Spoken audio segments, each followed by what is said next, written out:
오늘 함께 읽을 본문은 고린도전서 7장 23절입니다. 신약성경 271면에 있는 고린도전서 7장 23절 한 절 말씀입니다.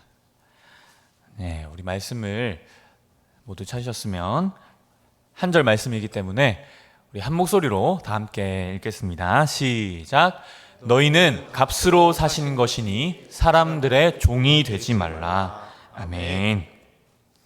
오늘 함께 읽은 이 말씀을 가지고 사도신경을 계속 살펴보고 있습니다. 사도신경 5번째 시간인데 나는 주님의 것이라는 제목으로 같이 말씀을 좀 나누겠습니다. 이 사도신경의 내용들이 너무 기본적인 내용인데 저거는 신앙 처음 시작할 때 다 떼고 이제는 뭐 다 아는 내용이라서 별로 이렇게 귀에 안 들어오실 수도 있겠다 하는 생각이 들었습니다. 하지만 우리는 하나님 말씀 앞에, 진리 앞에, 이 신앙의 기초 앞에 언제나 어린아이 같은 마음으로 서야 할 줄을 믿습니다. 이 복음의 진리 앞에 우리가 다시 한번 우리의 믿음을 점검하고 우리 믿음의 기초를 든든하게 다지는 이런 시간들이 좀 됐으면 좋겠습니다. 우리가 지난 시간에는 두 번째 고백을 살펴봤었습니다. 그 외아들 우리 주 예수 그리스도를 믿사오니, 이 고백이 대체 무슨 뜻인가 하는 것을 살펴보았는데요. 지난 시간에는 이것을 다 다룬 게 아니라 딱 두 가지만 다뤘었습니다. 바로 예수 그리고 그리스도. 예수라는 말의 의미가 뭔지, 또 그리스도라는 의미가 뭔지 우리가 함께 살펴보았습니다.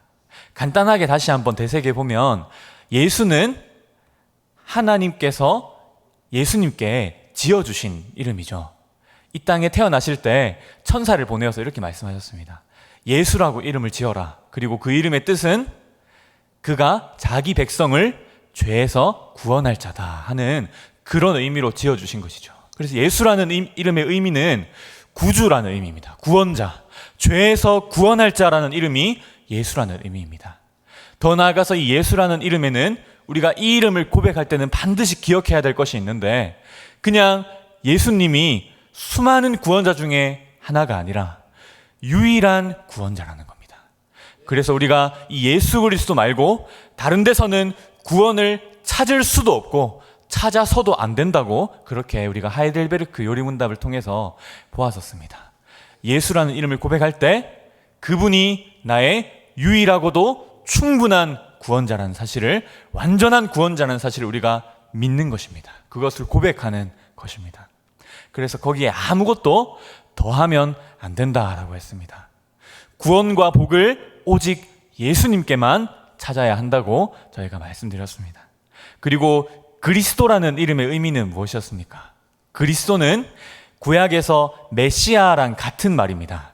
이 이름의 의미는 기름 부음을 받은 자라는 의미입니다. 기름 부음을 받은 자. 기름 부음을 받았다는 것은 하나님께 어떤 특별한 일을 하기 위해 임명받은 사람, 그런 이제 의미를 가지고 있습니다. 그래서 우리 예수님을 그리스도라고 부를 때는 그분이 임명받으신 분이라는 겁니다. 무엇을 위해서 임명받으셨을까요? 우리의 구원을 위해서. 우리의 구원을 위한 일을 하시도록 임명받으신, 공식적으로 그렇게 임명받으시고 세움받으신 그 분이라는 것을 의미할 때 우리가 그리스도라고 고백하는 것입니다. 그래서 이 그리스도라는 이름을 부를 때마다 우리가 더욱더 믿을 수 있는 것이죠.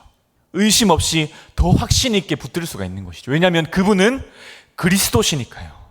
우리를 위해, 구원을 위해 임명받고 세우신 그리스도이시기 때문에 우리가 그분을 믿고 신뢰할 수가 있는 겁니다. 근데 이 그리스도께서는 우리의 완전한 구원을 이루시기 위해 세 가지 직분을 행하셨습니다. 첫 번째는 선지자, 두 번째는 제사장, 세 번째는 왕입니다. 선지자, 제사장, 왕. 구약에서도 많은 이런 인물들이 등장했지만 우리의 완전한 선지자, 완전한 제사장, 완전한 왕은 오직 한 분밖에 없습니다. 그분이 누구시냐면 바로 지금도 하늘에 계신 우리의 예수님이죠. 예수 그리스도께서 그렇게 우리의 완전한 구원자가 되신다 하는 것을 우리가 살펴보았었습니다. 그럼 오늘은 남아있는 내용들을 할 텐데요. 그 외아들 우리 주 예수 그리스도라는 이 고백에서 오늘은 두 가지를 살펴볼 것입니다. 첫 번째는 그 외아들이라고 할 때 우리가 무엇인지, 또 두 번째는 우리 주라고 할 때 이것이 어떤 고백인지 살펴볼 것입니다. 오늘 이 시간을 통해서 우리 성자 하나님을 우리가 정말 바르게 알고 바르게 믿고 그분께 감사와 찬송과 영광을, 경배를 올려드릴 수 있는 우리 모두 그런 성도님들이 되셨으면 좋겠습니다. 우리 함께 먼저 그 외아들이라는 고백을 우리 함께 살펴보려고 합니다. 우리 먼저 그러면 우리가 하이델베르크 요리문답이라는 것을 통해서 이 사도신경을 살펴보고 있기 때문에 우리 하이델베르크 요리문답을 한번 읽어보겠습니다. 우리 33문을 한번 읽어보겠습니다. 다 같이 읽겠습니다. 시작. 우리 역시 하나님의 자녀인데 그분을 왜 하나님의 독생자라 부릅니까? 여러분, 이 질문의 의미가 무엇입니까? 우리가 사도신경에서 우리는 그 외아들이라고 고백하죠. 이것은 독생자랑 같은 말입니다. 독생자. 이것을 풀어서 말하면 하나님의 유일하신 아들이라는 뜻입니다. 그러면 질문이 이제 이해가 되시죠? 우리도 하나님 자녀잖아요. 예수님 믿고. 그러면 하나님의 자녀가 이렇게나 많은데 왜 예수님을 유일하신 아들이라고 할까요? 그냥 수많은 자녀 중에 한 존재 이렇게 하지 않고 왜 그분만이 하나님의 아들이시다 라는 의미로 독생자, 유일하신 아들, 왜 이렇게 고백하는 걸까요? 이런 질문을 하는 겁니다. 여러분, 이런 질문에 대해서 생각해 보신 적이 있습니까? 한번 오늘 그 답을 한번 읽어보겠습니다. 하이델베르크 요리문답 33문의 답을 함께 한 목소리로 읽어보겠습니다. 시작. 왜냐하면 오직 그리스도만 본질로 하나님의 영원한 아들이시기 때문입니다. 우리는 그리스도로 말미암아 은혜로 입양된 하나님의 자녀입니다. 아멘. 어떤 말인지 이해가 되시나요? 아들이라고 자녀라고 다 같은 게 아니라는 겁니다. 예수님의 아들 되심과 우리의 자녀됨에는 어떤 중요한 구별이 있다는 겁니다. 우리는 어떻게 하나님 자녀가 되었습니까? 우리는 원래부터 하나님 자녀가 아니었습니다. 우리는 성경에 의하면 우리는 진노의 자녀였고 마귀의 자식이었습니다. 죄를 섬기고 마귀에게 복종하는 마귀로부터 난 그런 마귀의 자식이다, 이렇게 예수님께서 말씀하셨습니다. 우리는 원래부터 하나님의 자녀가 아니었죠. 근데 이 요리문답에 나타난 것처럼 그리스도로 말미암아, 그분의 은혜로 말미암아 입양된 자녀라는 겁니다. 입양된 자녀라는 겁니다. 하나님의 가족으로 들어가게 된, 원래는 그 밖에 있었지만 은혜로 입양된 그런 자녀가 되었다는 것이죠. 근데 예수님은 과연 우리처럼 입양되어서 아들이 되셨을까요? 그렇지 않다는 겁니다. 그분은 본질로 하나님의 영원한 아들이라고 고백하고 있는 것입니다. 그분은 본질적으로, 본성적으로 하나님의 아들이십니다. 언제부터 하나님의 아들이셨냐면 어느 시점에 하나님의 아들이 아니었다가 어느 시점에 아들이 되신 것이 아니라 영원한 아들이신 것이죠. 하나님이 영원 전부터 계셨던 것처럼, 성부 하나님이 영원 전부터 계셨던 것처럼 아들 하나님도, 이 성자 하나님도 영원 전부터 언제나 성부 하나님과 함께 아들로서, 참된 하나님으로서 함께 계셨다는 겁니다. 여기서 아들이란 말은 좀 오해하실 수 있는 그런 여지가 있을 수도 있습니다. 왜냐하면 아버지보다 아들이 조금 더 열등한 것처럼 느껴지잖아요. 그런데 여기서 아들이란 말은 동등하다라는 그런 의미입니다. 여러분, 사람에게서 태어나면 사람이죠. 그리고 뭐 예를 들어 강아지에게서 나면 강아지가 태어납니다. 하나님에게서 나신 분은 하나님이십니다. 하나님의 아들은 그분도 성부 하나님과 완전히 동등하게 완전한 하나님이시다라는 그런 의미입니다. 그래서 우리 요한복음 5장 18절을 보시면 거기서는 이렇게 말합니다. 유대인들이 예수님을 막 죽이려고 안달이 나 있습니다. 근데 왜 죽이려고 하냐면 여기에 이유가 나와 있는데요. 이렇게 적혀 있습니다. 예수님께서 하나님을 자신의 친아버지라 하여 자기를 하나님과 동등으로 삼으심이로라 이렇게 적혀 있습니다. 예수님이 하나님을 자기 아버지라고 하니까 그 말이 어떤 의미였냐면 동등하다라는 의미로 유대인들이 받아들였다는 겁니다. 그래서 신성모독이다, 어떻게 자기를 하나님과 동등하다고 할 수 있냐 해서 죽이려고 하는 거죠. 유대인들이 예수님을 하나님으로 인정하진 않았지만 그 말을 제대로 알아듣긴 한 겁니다. 예수님은 하나님을 자기 아버지라 하시고 자신을 하나님의 아들이라고 하심으로써 동등하시다는 것을 말씀하신 것입니다. 예수님은 하나님의 본질적인 아들이고 모든 면에서 성부 하나님과 동등하십니다. 그분의 존재와 속성과 종기와 능력과 영광과 그 모든 면에서 성자 하나님은 성부와 동일하시고 동일 본질이시라는 겁니다. 이것을 우리가 분명하게 믿고 분명하게 고백할 필요가 있습니다. 제가 올해 들어 유치부에서 아이들에게 웨스트민스터 소요리 문답을 가르치고 있습니다. 근데 웨스트민스터 소요리 문답 6문에 보면 삼위일체 하나님을 고백하는 내용이 나오는데요. 제가 그 부분을 아이들에게 가르치면서 퀴즈를 냈습니다. 어떤 퀴즈를 냈냐면 하나님, 예수님, 성령님 중에 누가 제일 강하실까? 이렇게 물었습니다. 약간 함정이 있는 질문이죠. 또 연달아서 누가 제일 높으실까? 이렇게 질문을 냈습니다. 아이들이 뭐라고 했을까요? 하나님이요 이렇게 했습니다. 그래서 제가 물었죠. 그럼 예수님은? 이렇게 물었습니다. 예수님은 그 다음이요 이렇게 얘기하더라고요. 근데 그러던 중에 놀랍게도 이 가정예배, 소요리 문답으로 가정예배를 하고 왔던 한 아이가 똑같아요 이렇게 말을 하더라고요. 그래서 제가 조금 놀라기도 했고 잘 잊혀지지 않는 그런 순간이었습니다. 여러분, 성부와 성자 그리고 성령 하나님은 동등하십니다. 그 영광과 종기와 능력과 사역과 속성과 그 모든 면에서 성부와 성자와 성령은 동등하십니다. 그래서 교회 역사에서 2000년 역사 동안 항상 불러왔던 노래가 있는데요. 그 노래 가사가 이렇습니다.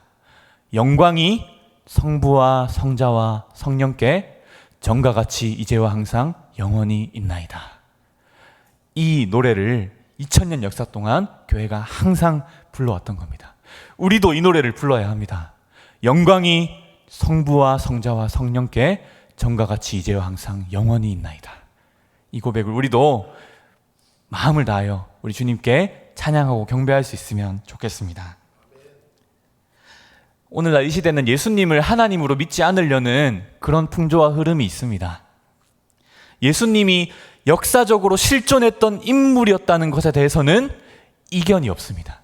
학자들이 다 인정합니다. 예수님 믿지 않는 기독교인 아닌 학자들도 예수님이 역사적인 인물이었다는 증거가 차고 넘치기 때문에 이 땅에 정말 실존했던 인물이었다는 것이 그 증거가 너무 많기 때문에 거기에 대해서는 의심하지 않습니다. 근데 예수님을 하나님이라고 믿는 사람은 많이 없죠.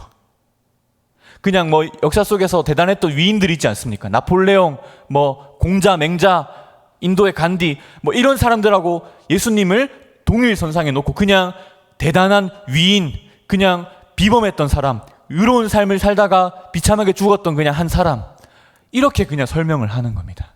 학교에서도 그렇게 가르칩니다. 예수님을 가르치면 그냥 한 사람의 위인으로, 그 이상으로 가르치지 않죠. 그래서 우리는 이 예수님을 하나님으로 믿지 않는 이 시대에 성경의 가르침에 의거하여서 분명하게 예수님을 하나님으로, 성부 하나님과 동등하신 분으로 우리가 믿고 경배해야 합니다. 하나님이신 분을 하나님이 아니라고 하는 것보다 더 큰 신성모독이 있겠습니까? 우리가 예수님을 하나님으로 알고 그분 앞에 엎드리고 영광을 드리고 경배를 드리며 감사하고 찬송하여야 할 줄을 믿습니다. 우리 다음으로 그럼 이제 다음 고백이 뭐였죠? 우리 주라는 고백이 사도신경에 포함되어 있습니다. 그러면 우리 주라고 할 때 이 고백은 어떤 의미일까요? 우리 이 고백에 대해서도 우리 하이델베르크 요리문답을 먼저 읽고 우리 시작하겠습니다.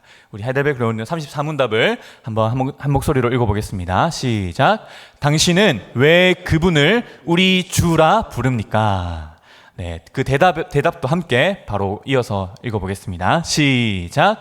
왜냐하면 그분이 금이나 은이 아니라 그의 보혈로서 우리의 몸과 영혼을 우리의 모든 죄로부터 구속하셨고 우리를 마귀의 모든 권세에서 해방하여 주의 것으로 삼으셨기 때문입니다. 아멘. 여러분, 우리가 예수님을 주님이라고 부르지 않습니까?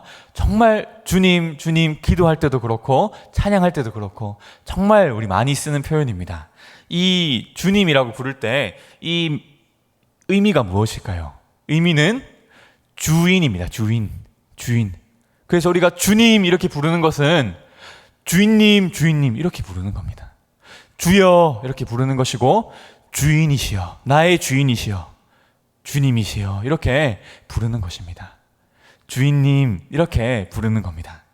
그러면 결국 예수님이 우리의 주인이시니까 우리는 예수님한테 뭘까요? 우리는 주님의 소유, 또 주님의 종입니다. 주인이니까 당연히 우리는 주님의 종이죠. 성경에서도 우리를 종이라고 표현하는 표현이 수두룩하게 나옵니다. 이 종이라는 표현은 당시 헬라어로 하면 둘로스인데요. 둘로스. 이것은 의미가 딱 하나밖에 없습니다. 노예입니다. 노예. 당시 로마 사회에는 노예가 많았는데 그 노예를 지칭하는 단어가 바로 이 둘로스였습니다. 다른 의미가 없습니다. 딱 하나의 의미가 있는데 노예인 것이죠. 너희는 그리스도의 소유이다. 너희는 그리스도의 종이다. 너희는 그리스도의 노예이다. 라고 그렇게 성경이 우리에게 가르치는 것입니다. 그러면 왜 주님께서 우리의 주인이 되시고 우리가 왜 그분의 종이고 노예가 되었을까요? 그 이유가 무엇일까요? 왜냐하면 주님께서 값을 지불하시고 우리를 사셨기 때문입니다. 여러분, 우리는 원래 누구의 종이었냐면 제가 아까 위에서 말씀드린 것처럼 원래 마귀의 종이었습니다. 죄에게 종노릇하던 자들이었습니다. 죄에게 굴복하고 사망의 권세에 굴복하고 마귀가 시키는 대로 하고 마귀에게 이끌려 다니던, 질질 끌려다니던 그런 비참한 삶을 살던 자들이 바로 우리들이었던 것이죠. 우리가 죄로 인해 하나님께서 우리를 마귀의 권세에 넘기신 것입니다. 그런 마귀라는 정말 끔찍하고 최악의 주인 밑에서 그 주인을 섬기면서, 그 마귀를 섬기면서 마귀의 하수인이 되어 비참한 삶을 살던 자들이 바로 우리였던 것이죠. 근데 예수님께서 그런 우리를 구하시려고 값을 지불하셔서 우리를 사셨다고 하는 겁니다. 여러분, 예수님께서 지불하신 값이 뭡니까? 하이델베르크 요리문답에 보시면 금이 아니라 은이 아니라 그분의 보혈로서 우리를 사셨다, 이렇게 말을 하고 있는 것입니다. 그분이 지불하신 값은 그분의 보혈입니다. 그분의 피값이고 그분의 생명입니다. 자기 살을 찢으시고 피를 쏟으시면서 우리를 구원하신 겁니다. 여러분, 예수님의 소비 방식이 정말 이상하지 않습니까? 저는 설교를 준비하면서 그런 생각이 들었습니다. 예수님은 소비를 정말 이상하게 하신다. 왜냐하면 여러분, 소비의 기본 원칙이 뭡니까? 최소한의 비용으로 최대한 가치 있는 것을 사들이는 게 우리가 소비하는 기본 원칙 아닙니까? 가장 적은 비용을 들여서 가장 가치 있는 걸 사는 게 우리가 당연히 소비하는 원칙 아닙니까? 근데 예수님은 어떻게 하셨습니까? 완전히 이상하게 정반대로 하셨습니다. 가장 가치 있는 그분의 말도 안 되는 그분의 피값을 지불하셔서 우리 같이 무가치하고 무익한 우리들을 사들이신 겁니다. 우리를 얻으시려고 그분의 무한한 피값을 거저 내어놓으신 것이죠. 그 값을 지불하신 것이죠. 우리를 얻으시려고, 우리를 주님의 소유 삼으시려고 그렇게 하신 것입니다. 어떤 부자가 100억 1000억을 들여서 뭐 몇백 원도 안 하는 불량식품 샀다고 하면 우리가 어떻게 그럴 수 있냐고 정말 어리석다고 그러지 않겠습니까? 예수님께서 그런 일을 하신 겁니다. 자신의 무한한 핏값으로 우리를 사신 겁니다. 그렇게 하실 의무가 전혀 없었지만 우리를 구원하시기를 기뻐하셔서 우리와 함께 하기를 원하셔서 그분의 핏값으로 우리를 사셨습니다. 여러분, 이 사실을 마음에 새기고 평생을 기억하며 살아가시기를 축복합니다. 이렇게 해서 여러분, 예수님께서 우리의 정당한 주인이 되신 겁니다. 우리의 새로운 주인이 되신 겁니다. 우리가 섬길 신실하고 미쁘신 주인이 되신 겁니다. 이렇게 해서 우리의 몸도 영혼도 주님의 것입니다. 우리의 영혼만 주님의 것이 아니라요, 지금 이 살아가고 있는 이 몸도, 이 육신도 주님의 소유입니다. 주님이 책임지시는 거죠. 우리가 죽어도 우리의 영혼은 하늘로 올라가지만 몸은 이 땅에 남지 않습니까? 몸은 이 땅에서 무덤 가운데 썩어지고 있지 않습니까? 그럼에도 불구하고 그때에도 우리의 몸 또한 여전히 주님의 소유인 것입니다. 그래서 나중에 우리의 몸을 부활하게 하시는 것이죠. 그래서 우린 더 이상 죄에게 종노릇하지 않고 마귀에게 굴복하지 않고 주님의 능력과 주님의 보호 안에서 주님의 집에서 주님을 섬기는 종이 되어서 살아가는 겁니다. 이것이 복음입니다. 이것이 구원의 소식이고 우리에게 가장 큰 위로의 소식입니다. 이 예수님께서 우리의 주인 되셨다 하는 것에 두 가지 의미가 있는데요, 이것을 말씀드리고 오늘 설교를 마치면 좋겠습니다. 첫 번째 의미는 예수님께서 우리의 주인이시기 때문에 우리를 책임지신다는 겁니다. 주인이 자기 집에서 봉사하고 섬기는 자신의 소유가 된 노예를, 이 종을 먹이고 입히고 살리고 책임지고 돌보고 지키는 것, 그것은 주인의 의무입니다. 주인이 그거 하지 않으면 직무유기죠.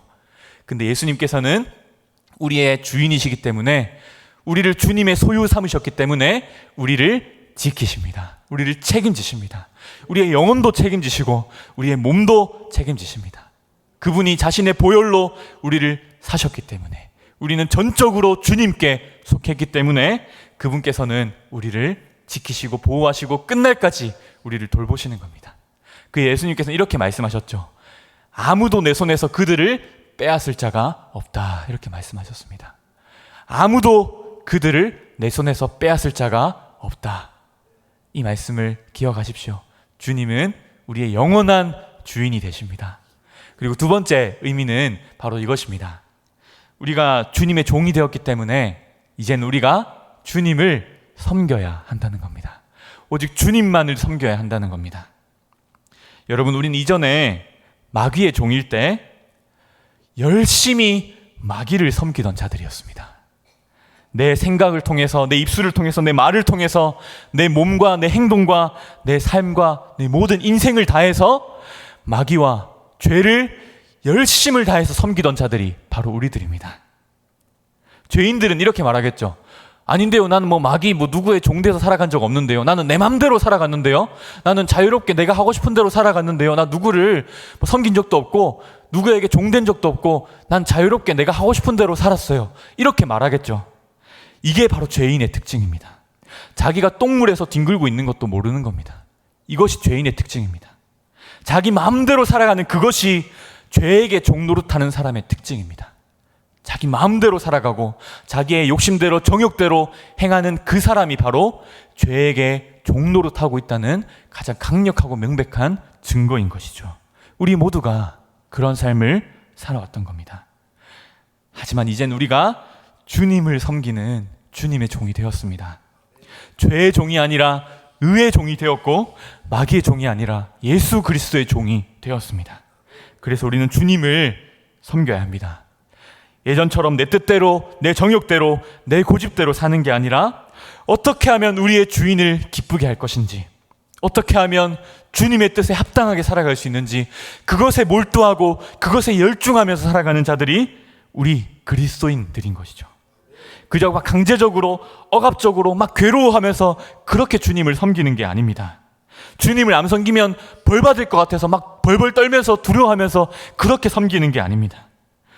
구원의 은혜가 너무 감사하기 때문에, 마귀의 종되었던 나를 구원해 주신 그 주님께 너무 감사하고 그 주님을 너무 사랑하기 때문에 기쁘고 자발적인 마음으로, 누가 좀 그만 섬기라 해도 나는 주님을 섬기는 것이 나의 기쁨이고 행복이다 하면서 그렇게 주님을 섬기는 그런 주님의 종이 되는 것이죠. 여러분, 우리는 주님의 종이기 때문에 주님의 뜻을 따르지 않을 자유가 없습니다. 주님의 뜻에 순종하지 않을 자유가 없습니다. 하지만 주님을 섬기고 주님의 뜻을 따르는 그 삶 속에 진짜 자유가 있습니다. 그래서 주님께서는 이렇게 말씀하셨죠. 내 멍에를 메라. 내 멍에는 쉽고 가볍다. 이렇게 말씀하신 것입니다. 우리 제가 신학교 다닐 때 교수님은 이 말씀을 두고 항상 이렇게 말씀하셨습니다.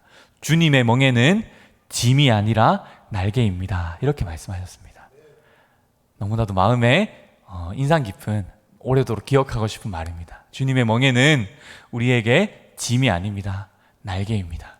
주님을 섬기는 것이 정말 참된 자유이고 기쁨이고 행복이라는 것을 우리 성도님들이 기억하면서 살아갈 수 있으면 좋겠습니다.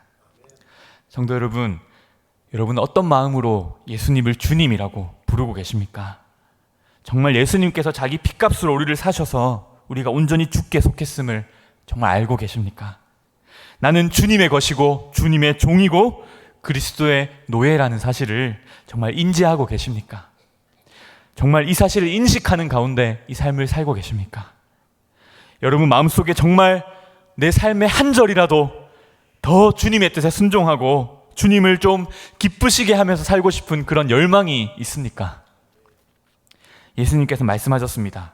그저 입술로만 자기를 주라고 칭하는 사람이 많을 거라고 말씀하셨습니다.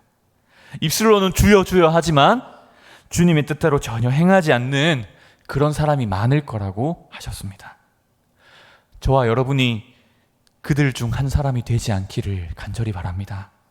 정말 진실하고 정말 충성된 주님의 종이 되어서 우리의 입술뿐만이 아니라 우리의 몸으로, 우리의 삶으로 예수 그리스도의 주되심을 고백하고 드러내며 살아갈 수 있기를 축복합니다. 네, 오늘 말씀을 마무리하겠습니다. 오늘 우리가 사도신경에서 예수님을 그 외아들이라고 고백하는 것이 무엇인지, 또 그분을 우리 주라고 고백하는 것이 무엇인지 함께 나누었습니다. 우리는 예수님을 독생자 그리고 유일하신 아들로 고백합니다. 그래서 예수님이 성부 하나님과 동일 본질이시고 완전한 하나님이심을 고백합니다. 그래서 우리는 성부 하나님께만 기도하지 않습니다. 우리가 아버지 하나님 이렇게 하면서 기도를 많이 시작하지만, 그렇게만 기도할 수도 있지만 우리는 성자와 성령 하나님께도 기도할 수 있고 기도해야 합니다. 우리 유대교나 이슬람교에서는 예수님을 하나님으로 믿지 않습니다. 그리고 성령님도 하나님으로 믿지 않고 성부 하나님만 하나님으로 믿기 때문에 그들은 성부 하나님께만 예배를 드리고 성부 하나님께만 기도를 하고 성부 하나님께만 찬송을 드립니다. 근데 우리 기독교 안에서는 예수 그리스도를 하나님으로 믿고 성부, 성자, 성령 하나님을 고백하는 우리는 더 풍성한 예배와 더 풍성한 기도 생활을 할 수 있고 해야 하는 것입니다. 성부와 성자와 성령께 우리의 기도와 찬송과 예배와 경배를 드리면서 살아가야 하는 것이죠. 그리고 우리가 또 살펴보았던 것처럼 우리는 예수님을 우리의 주인으로 고백합니다. 오늘날 세상에서는 내 인생의 주인공은 나다, 내 인생은 내 맘대로 하는 거다, 이런 원리가 마치 거의 보편적인 공리처럼 되어버렸습니다. 하지만 그 속에서 성도들은 예수 그리스도를 주라고 고백하면서 내 인생의 주인은 내가 아니고 내 맘대로 살아가는 게 아니고 주님을 섬기면서 나를 핏값으로 사신 주님을 기쁘시게 하면서 살아가는 자들입니다. 내 뜻에 하나님 뜻을 맞추는 게 아니고, 하나님 내가 이렇게 하고 싶은데 하나님이 나 좀 도와주세요, 내가 하고 싶은 거 다 하게 해주세요 라고 하는 게 아니라 주님의 뜻에 나의 뜻을 맞추면서 주님이 기뻐하시는 대로 내가 그렇게 살아가기를 원하는 자들이 바로 성도들입니다. 우리가 주님의 소유되었다는 사실을 망각하지 않고 주님을 향한 감사와 감격 가운데서 우리 모든 것으로 주님을 기쁘시게 하고 하나님을 영화롭게 하는 그런 참된 자유와 복과 좋은 영을 누리면서 살아가는 우리 모든 성도님들 되시기를 진심으로 축복합니다. 우리 함께